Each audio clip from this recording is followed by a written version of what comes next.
مفتی صاحب، کون سے عقائد رکھنے سے انسان اسلام سے خارج ہو جاتا ہے، کافر ہو جاتا ہے، مشرک ہو جاتا ہے، جہنمی ہو جاتا ہے؟ ایک لفظ میں بھی بڑھا دیتا ہوں. دیکھو، شرک کرنے سے انسان کافر ہو جاتا ہے.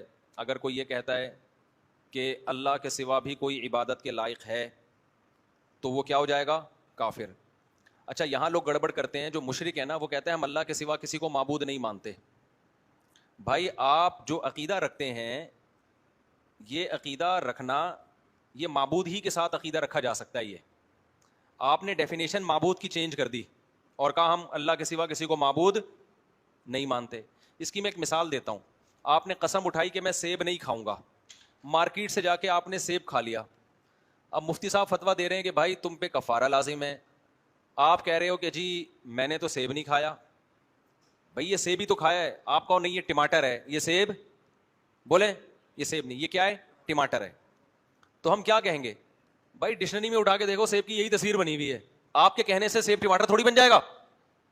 اب بعض لوگ کہتے ہیں یا اللہ مدد، یا رسول اللہ مدد، یا علی مدد. ہم کہتے ہیں کسی سے مدد مانگنا اسباب سے ہٹ کے یہ عبادت ہے. عبادت کی ڈیفینیشن کیا ہے؟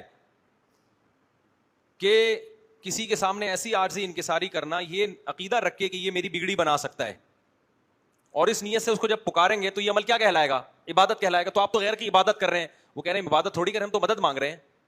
عبادت تھوڑی کر رہے ہیں. ہم کہیں بھائی یہ مدد مانگنا ہی تو عبادت ہے. تو کہتے ہیں پولیس سے بھی تو مدد مانگی جاتی ہے. او بھائی، پولیس سے مدد اور طرح کی مانگی جاتی ہے، اور آپ پیغمبر سے مدد اور طرح کی مانگ رہے ہیں. دونوں مدد میں فرق ہے. تو پھر جواب میں کہتے ہیں کہ اللہ نے اختیارات دے دیے اپنے پیغمبر کو مدد کرنے کے. بھائی دعا کا مطلب ہے اللہ نے اختیارات دیے ہوں یا نہیں دیے ہوں. اللہ کہہ رہا ہے میں اختیارات کسی کو دیتا ہی نہیں ہوں. ایسے اختیارات کہ وہ خود مختار ہو جائے، یہ میں نہیں کرتا. یہ جب دیتا ہی نہیں ہے تو دعا مانگنا بھی جائز نہیں ہے نا. اللہ کہہ رہے ہیں میں نے نہ کسی کو وزیر بنایا، نہ کسی کو معاون بنایا، نہ مددگار بنایا، نہ خوش ہو کے کسی کو اختیارات دیے، نہ ناراض ہو کے دیے. جب دیے ہی نہیں ہے تو مختار کہہ دینا کسی کو مختار کل کے اس کے پاس ہر چیز کا اختیار ہے، یہ معبود ہی بنانا ہے. تو آپ کیا کہہ رہے ہیں کہ سیب کو ٹماٹر کا نام دے کے کھائے جا رہے ہیں اور کہہ رہے ہیں میری قسم نہیں ٹوٹ رہی. تو معبود کی ڈیفینیشن ہی یہی ہے کہ آپ جب کسی کے سامنے ہاتھ پھیلائیں گے، یہ نظریہ رکھے کہ یہ میری بگڑی بنا سکتا ہے، چاہے اللہ نے اس کو اختیارات دینے کی نیت سے کریں یا خود مختار سمجھ کے کریں، دونوں صورتوں میں کافر ہو جاؤ گے آپ. کیونکہ مشرکین جن بتوں کو پوجتے تھے، ان بتوں کے بارے میں یہ نہیں کہتے تھے کہ ان کے پاس خود سے اختیارات ہیں. وہ کہتے تھے کہ یہ اللہ نے اس کو اولاد کا اختیار دیا، اس کو رزق کا اختیار دیا، اس کو ملازمت کا اختیار اس کو دیا ہے. تو قرآن نے یہ بتایا کہ تمہارے پاس کیا دلیل ہے کہ اللہ نے ان کو اختیارات دیے؟ اللہ کسی کو اپنے ساتھ اختیارات میں شریک ہی نہیں کرتا ہے. حکومت میں وہ متفرد ہے، المتوحد ہے. بادشاہوں کو ضرورت پڑتی ہے اختیارات بانٹنے کی، کیونکہ وہ سارا ملک کا نظام اکیلے نہیں چلا سکتے. تو وہ پانی کا وزیر کسی کو بنا دیں گے، بجلی کا وزیر کسی کو بنا دیں گے، صحت کا وزیر کسی کو بنا دیں گے. اللہ کہتے ہیں وَلَمْ يَكُنْ لَهُ وَلِيٌّ مِّنَ الذُّلِّ، میں کوئی کمزور تھوڑی ہوں کہ میں کسی کو اختیارات دوں. اب اس کا جواب مشرکین کہتے ہیں کہ بھائی اللہ نے، ہم کب کہہ رہے ہیں اللہ کمزور ہے؟ اللہ خوش ہو کو بھی تو اختیارات دے دیتا ہے نا. اللہ اپنے حبیب سے خوش ہوا، اللہ نے کہا چل اے میرے حبیب، آپ کو بھی میں نے یہ اختیارات دے دیے. تو اللہ اسی کی نفی کر رہا ہے کہ اس کا بھی قرآن نے جواب دیا کہ تم اپنے غلاموں کو اختیارات دیتے ہو خوش ہو کے، اپنی پراپرٹی میں تم ان کو شریک نہیں کرتے غلاموں کو. تو یہ سارے بندے مخلوق میری غلام ہیں، میں کیوں ان کو اپنی حکومت میں شریک کروں گا؟ کیوں اختیارات دوں گا؟ تو نہ خوش ہو کے اللہ نے کسی کو اختیار دیے اور نہ ناراض ہو کے. ناراض ہو کے تو ویسے بھی کوئی نہیں دیتا. بلکہ قرآن کہہ رہے یا ایھا الناس انتم الفقراء الی اللہ، اے لوگو تم سارے اللہ کے در کے فقیر ہو، سارے بھکاری ہو اللہ کے در کے، بس سب برابر ہو میری نظر میں.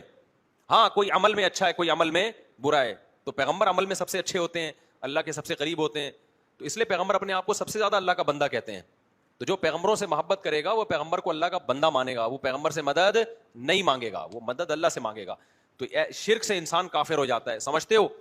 اور دوسری بات یہ کہ کسی ایسے عقیدے کا انکار کرنا جو بالکل بدیہی ہو، 100% واضح دلائل سے ثابت ہو، جیسے ختم نبوت کا عقیدہ ہے، ایسے کبھی انکار کرنے سے انسان کافر ہو جاتا ہے.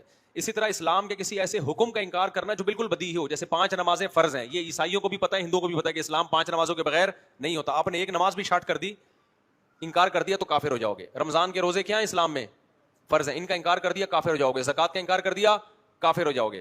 حج کا انکار کر دیا کافر ہو جاؤ گے. تو یہ موٹی موٹی چیزیں جو بدیہی ہیں ان کا انکار کرنے سے بھی کافر ہوتا ہے. جو بدیہی نہیں ہے ان کے انکار سے کافر نہیں ہوتا. سمجھتے ہیں؟ ان میں کنفیوژن ہے، دلائل ایک ادھر بھی ہیں ادھر بھی ہیں، ان کے انکار سے انسان کافر نہیں ہوتا.